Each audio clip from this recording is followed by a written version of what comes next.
안녕하세요. 백두산 금융연구소의 백두산입니다. 11월 15일 금요일 아침 8시 51분입니다. 세계 증시는 혼조한 모습을 보이고 있습니다. 미국 증시는 어제 하락 마감했고요. 유럽 증시는 상승 마감하는 등 계속해서 이렇게 혼조한 분위기가 이어지고 있습니다.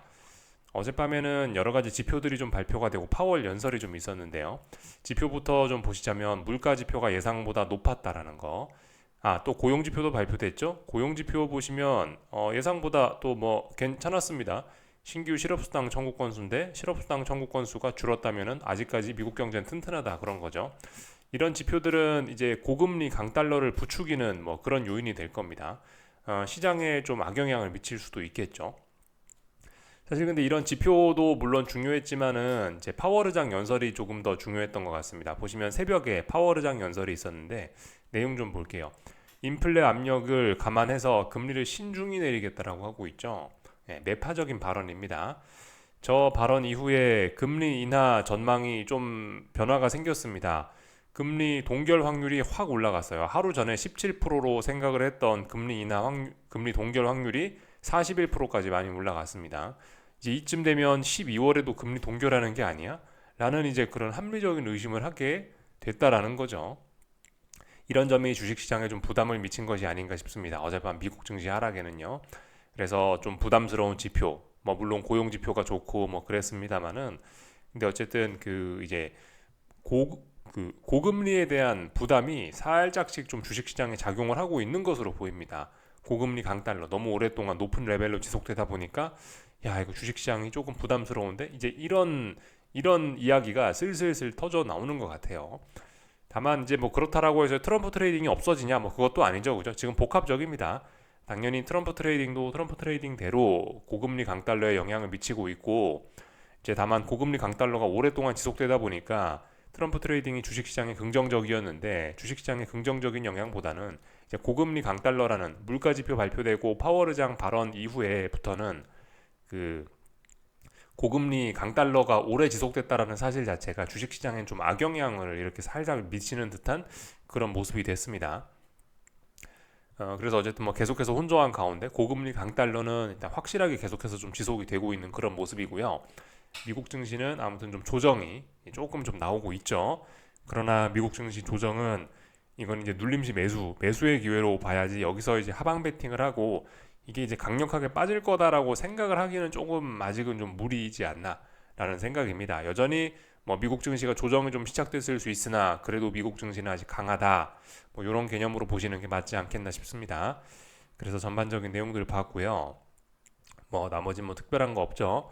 아, 저기 참 미국에서 한국을 환율 조작국 환율 관찰 대상국으로 지정을 했다라고 합니다. 근데 딱히 신경 쓸 필요는 없을 것 같아요. 네. 그 환율이 1,400원 막 넘어가다 보니까 이제 경상수지 흑자가 막 증가를 했는데 그것 때문에 관찰 대상국에 그 지정을 했습니다. 근데 사실 한국이 어떻게 해서 지금 그 환율이 치솟은 게 아니죠. 이거는 지나치게 달러가 강하기 때문에 지나치게 트럼프 트레이딩으로 인해서 혹은 금리나 기대감이 좀 후퇴하면서 그 미국 성장에 대한 기대감, 인플레와 관련된 그런 잔잔한 우려 그런 걸로 인해서 달러가 강해가지고 이 상대적으로 원화 약세가 나타나는 거라 사실 이런 거는 큰 그런 환율 관찰 대상국 지정했다고 해서 큰 그런 문제가 있을 것 같지는 않습니다. 이유가 우리 때문이 아니죠.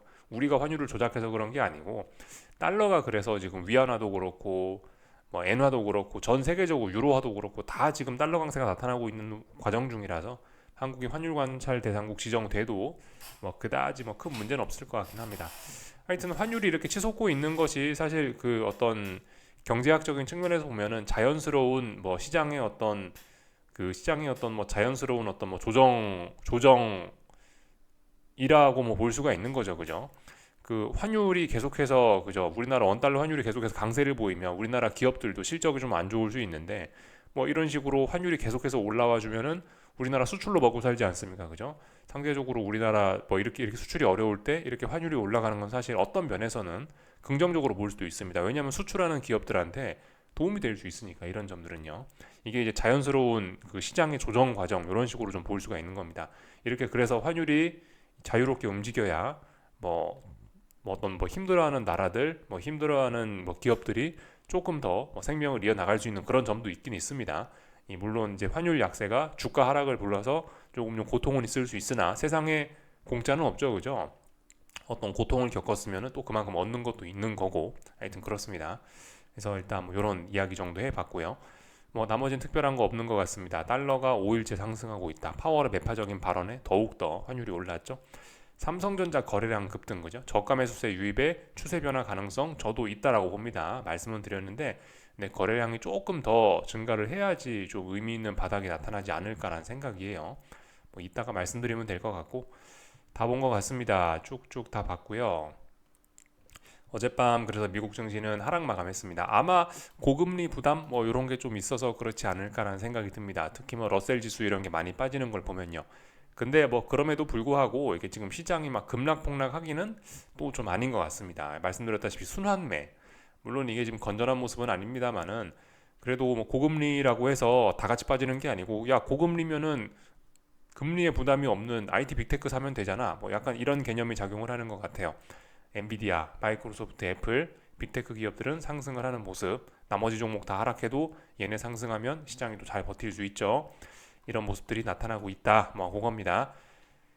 하여튼 엔비디아 실적 발표가 이제 뭐 다음 주인가 그렇더라고요. 제가 어제 대충 봤는데 그 뭐 어쩌면 다음 주 실적 발표까지 뭐 조금 좀 뭐 답답한 흐름을 보일 수 있으나 하여튼 실적 발표를 일단 지금 시장은 실적 발표를 엔비디아 실적 발표를 어떤 기대감으로 활용하고 있는 게 아닌가 싶습니다. 하여튼 저 실적 발표가 다음 주 있다는 거 좀 생각하시면 좋을 것 같고 그 전까지 뭐 특별한 이벤트 없죠. 다 본 것 같습니다.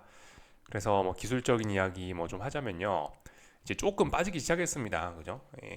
어제 말씀드렸다시피 그뭐 계속해서 말씀드리고 있는데 여기가 중요한 자리입니다. 여기가 나스닥 전고점 기준으로 해서 이 자리 정도는 붕괴를 시켜줘야 이게 이제 본격적으로 아래쪽으로 간다 이런 건데 보시면 아래쪽에서 어쨌든 이 지난번 급격하게 올라왔고 여기서 한두 달 가까이를 에너지를 모았다가 지금 터트린 거기 때문에 굉장히 일단 아직까지는 좋다라고 보는 게 맞을 것 같습니다. 아직까지는 가벼운 눌림으로 보시는 게 맞을 것 같고 뭐 이게 하락 전환이다. 이제 본격적으로 하락 추세로 전환된다라기보다는 일단 눌림시 매수를 생각하는 게 맞지 않겠나 싶습니다. 그래서 아직까지는 뭐 조금 조정이 이제 심화가 되고 있긴 합니다만은 상승 목표치는 좀 더 남았고 하락 전환으로 보긴 좀 어렵지 않겠냐라는 게 일단 제가 드리는 이야기입니다. 지난번에 말씀드렸죠. 추세선 이런 식으로 그어 보면은 여기 이렇게 선이 머리 위로 지나가는데 이 선까지 지금 어젯밤에 빠지면서 상승에 대한 목표치가 다시 2에서 3% 정도 좀 열리는 그런 모습. 하여튼 아직 상승 목표치를 완전히 충족하지는 않은 모습입니다. 일단 그래서 좀 더 올라갈 수 있다. 아직까지 긍정적으로 봅니다. 뭐 S&P 지수도 그래요. S&P 지수도 저기 머리 위에 상승 목표치가 좀 많이 열려 있더라고요. 거의 뭐 6,200 뭐 이 정도까지는 충분히 더 올라갈 수 있는 여지가 일단 목표치는 열려 있다. 갈지 안 갈지 모릅니다만은. 근데 S&P 지수 보시면 얘는 직전 고점도 아직 터치 안 하고 있죠. 굉장히 강한 모습입니다. 그래서 사실 S&P 지수가 하락 마감한다, 뭐 하락 전환을 한다 그렇게 보기는 일단 좀 어렵지 않을까 싶습니다. 어쨌든 뭐 세계 증시는 미국까지 이렇게 조금 조정이 심화되면서 일단 뭐 조금 조정이 좀 나오려나 싶긴 합니다만은 근데 사실 뭐 그렇게 의미 있게 빠지고 싶은 생각도 일단 잘 없어 보인다 싶습니다. 다 봤고요. 이 고금리 강달러가 문제죠. 어젯밤 이제 10년물 선물인데요. 보시다시피 이런 모습입니다. 올랐다가 파월의 발언으로 훅 빠졌습니다. 지금 보시면 분명히 이제 이 가격이 좀 매력적이긴 한 것 같아요. 그죠? 10년물 채권이 혹은 30년물 채권이 장기물 채권이 지금 매력적인 가격대인 것 같긴 해요. 매력적인 가격이라 더 이상 잘 하락은 하지 않습니다만은 그렇다라고 해서 지지력도 없습니다. 그렇다면 이거는 일단 계속해서 아래쪽으로 갈 가능성이 높습니다.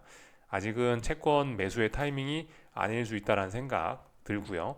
30년물 채권도 같습니다.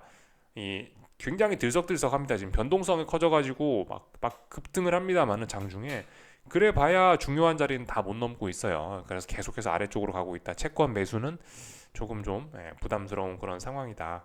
어젯밤에 달러 인덱스는 어젯밤에 유로화는 급락하다 살짝 아래 꼬리를 달긴 달았죠. 그 달러 인덱스 기준으로 107 자리에 지금 거의 근접했기 때문에 이런 상승 탄력의 둔화가 좀 나타나는 것 같긴 한데 하여튼 뭐 파월 의장 발언 등으로 인해서 변동성이 확대가 되고 어쨌든 근데 달러 강세는 아직 진행 중입니다. 이제 매우 달러 강세를 고민을 해봐야 되는 시점이죠.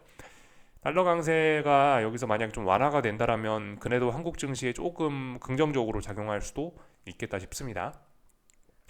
뭐 구리나 아니면은 뭐 국제 유가나 금값 이런 것들은 어젯밤 달러 강세가 조금 둔화되면서 살짝 반등하는 모습을 보이고 있으나 그 정도로는 모자란다. 그 정도로는 아직 이 지난번 하락을 극복하기는 모자란다 이겁니다. 그래서 일단 원자재들은 계속 하락하고 있고 달러 강세도 일단 아직까지는 지속 중으로 보는 게 맞겠죠. 다만 달러 강세의 탄력이 조금 줄었다. 뭐 이 정도로 보시면 될 것 같습니다. 달러 인덱스 잠깐 보시면은 그죠? 107이 어젯밤 중요한 저항이라고 말씀을 드렸습니다. 근데 107에 거의 근접했어요. 장중에 107.06까지 갔다 왔네요. 이제 여기서부터는 좀 상승 탄력이 좀 둔화돼야 되지 않을까라는 생각이 듭니다. 그래서 이제 고민해 볼 때라고요. 그죠? 큰 박스권 상단이기 때문에 계속 이렇게 달러가 초강세로 올라간다? 물론 뭐 그럴 수도 있겠습니다만은 요즘 오버슈팅이 심한 상황이라 근데 일단 마냥 그렇게 계속 올라간다라고만 생각하기는 좀 어려운 시점이 아닌가 싶어요. 저 솔직히 잘 모르겠다고요. 저는요. 앞으로 달러가 올라갈지 내려갈지 잘 모르겠는데 최소한 상승 탄력이 좀 둔화될 수 있는 그런 자리인 것은 좀 분명해 보이니 방향성에 대한 고민을 좀 해보자. 뭐 이런 이야기 드리면 될 것 같습니다. 다 봤고요. 오늘도 뭐 한국 증시는 뭐 비슷한 구간이 아닌가 싶습니다. 예, 비슷한 구간. 어제와 비슷한 뭐 그런 거죠. 어, 그 딱히 오늘도 뭐 이렇게 할 게 일단 없지 않을까라는 생각입니다. 이게 물론 이제 한국 증시도 하도 지 혼자 많이 빠졌고 만기가 끝났기 때문에 하락이 좀 둔화가 되어 있긴 한데요. 하락의 둔화로는 매수를 이야기하긴 좀 어렵습니다. 나 이제 본격적으로 하락이 아니고 이제 위쪽으로 방향을 틀 거야 라는 그런 이제 신호를 보고 나서 그 다음에 예, 그리고 나서 움직여야 되겠죠. 그게 아무래도 좀 안전한 방법이라고 생각합니다. 뭐 물론 그게 정석은 아닌데 예, 또 그리고 뭐 정석이 반드시 뭐 옳은 투자 방법이다 뭐 그런 것도 아니긴 합니다만은 예, 그죠. 투기적인 시장이기 때문에 투기적인 방법으로도 돈을 뭐 벌 수 있죠. 물론 돈 버는 거하고 약간 뭐 차이가 있을 수 있으나 아무튼 어떤 그러니까 보편적인 투자 혹은 뭐 안전한 뭐 정석적인 투자 그런 개념의 생각을 해봤을 때 어쨌든 이 지금 코스피가 매력적이고 뭐 삼성전자가 매력적이고 한국증시 매력적이라고 이야기는 합니다만은 누군가 이제 사줘야 거기서 이제 전환이 되는 겁니다. 근데 아직까지 그 누군가 사주는 그런 의미 있는 신호가 확인이 안 되고 있어요. 뭐 글쎄요, 뭐 의미 있는 신호라는 게 이제 그 사람들마다 투자자들마다 좀 이제 기준이 좀 다를 수 있겠지만은 뭐 그냥 어쨌든 뭐 저 같은 경우는 그냥 뭐 쉽게 생각하고 있습니다. 그냥 간단하게 뭐 생각을 해서 뭐 예를 들면 여러분들 그 21선이라는 거, 22평선이라는 게 뭐 나름 어떤 중요한 의미를 뭐 가지겠죠, 그죠? 여러분들 단기적으로 뭐 22평선을 뭐 돌파한 척하면 상승 추세로 간다. 그런 이야기 기술적 분석 책에서 좀 많이 들어봤잖아요, 그죠? 그런 측면에서 이제 제가 보고 있는 건 그렇습니다. 30분봉을 딱 켜보시면요. 여기 빨간색 선이 이렇게 쭉 내려오고 있는데 코스피 보고 계십니다. 쭉 내려오고 있는데 여기서 21선 이거 안착했냐? 어제도 이거 21선만 보면 발발발 떨면서 계속해서 주식 팔아먹었단 말이죠. 그러니까 최소한 이 21선을 강하게 돌파 안착하는 혹은 이 아래쪽으로 내려오고 있는 이 21선의 기울기를 최소한 수평으로는 만들어 놓는 그런 이벤트가 필요하다고 봅니다. 그런 것들이 이제 조금 전환을 위한 의미 있는 매수세가 되지 않겠냐라고 보고 있습니다. 물론 이제 저는 평상시에 이제 그 정도로는 이제 이게 의미 있는 매수세라고 생각은 하지 않는데 지금은 특수한 케이스니까 조금 공격적으로 잡은 기준이 그겁니다. 뭐 물론 여러 가지 기준을 더 잡을 수 있겠지만은 지금은 조금 공격적인 기준을 잡고 있다고요. 왜냐하면 시장이 지금까지 이미 많이 몇 달 동안 빠져왔고 아직 뭐 세계 증시 분위기가 막 미국 경기 침체가 오고 그런 것은 아니고 그래서 일단 전반적으로 뭐 분위기는 좋다라는 생각하에 한국 증시만 어쨌든 지나치게 낙폭이 좀 과다하니까 생각보다 여기서 이제 언더슈팅도 좀 나온 그런 상황이라고 보기 때문에 여기서 방향이 전환되면은 생각보다 강력한 매수세가 나올 수 있다라는 그런 어떤 좀 공격적인 좀 그런 긍정적인 마인드를 갖고 평상시보다 조금 더 공격적인 기준 이 빨간색 선 넘어가면은 네, 여기 있는 빨간색 선을 강하게 뚫어내는 어떤 그런 매수세가 보이면은 난 매수하겠다. 물론 이제 돌파 한착 하자마자 매수가 아니죠. 돌파 한착 하고 나서 한 번 더 눌림이 나올 때 그때 이제 매수를 하겠다는 그런 생각을 가지고 있습니다. 뭐 30분봉 21선 말씀을 드렸는데 난 야 30분봉 21선 그럼 30분 봐야 되지 않냐 생각하실 수 있습니다.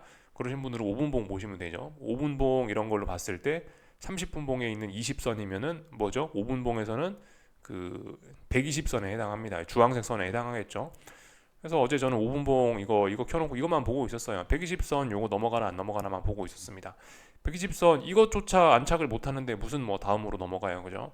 이거 정도는 완벽히 극복하는 모습을 봐야지 되겠다라는 생각을 갖고 기다리고 있습니다. 혹시나 오늘 이게 이제 안착을 한다 하더라도 120선을 오늘 확 오늘 장악을 한다 하더라도 말씀드렸다시피 바로 사는 게 아니고 한번 눌림을 줄 때 사겠다 요겁니다. 그래서 일단 아직까지는 제 생각엔 그래요. 오늘도 뭐 딱히 할 건 없지 않을까 싶습니다. 보시다시피 네, 그래요. 이게 어떤 걸 확인하고 사자라는 생각이기 때문에 이게 지금 당장은 딱히 뭐 할 게 없는 뭐 계속해서 뭐 그런 상황입니다. 글쎄요. 삼성전자는 약간 좀 예외일 수 있습니다. 삼성전자는 지금 보시면 제가 좀 전에 이야기했던 게 그거죠. 5분봉에 120선 이런 거 보자. 30분봉 21선에 해당한다라 말씀드렸죠. 30분봉으로 보면 이렇게 초록색 선 요거 넘어가고 있죠. 이러면 이제 야 삼성전자는 그래도 조금 강하네. 이거는 조금 좀 의미 있는 매수세인가 보다 생각을 충분히 할 만합니다. 대신 그렇다고 해서 여기서 올라간다고 이제 지금 이걸 바로 사느냐 그건 아니고 여기서 이제 한번 훅 빠지면 여기서 이제 한 번 더 눌림이 나오면은 이제 그때 이제 매수를 하겠다 뭐 그런 거죠. 예. 그렇기 때문에 어쨌든 뭐 딱히 오늘 뭔가를 할 거는 없지 않을까라는 생각. 글쎄요, 뭐 빠르면 삼성전자는 오늘 오후쯤에 만약 여기서 다시 눌림이 나오고 잘 버텨준다라면은 일단 삼성전자는 일단 오래간만에 이 진한 파란색 선 요거를 확 넘어가니까 확 넘어가는 의미 있는 매수세 뭐 제 기준에서 좀 의미 있는 매수세를 봤으니까 여기서 한번 훅 빠지는 과정이 나타나면 여기서 살 건데 이게 이제 오늘 오후 정도엔 충분히 뭐 나타날 수도 있겠죠, 그죠?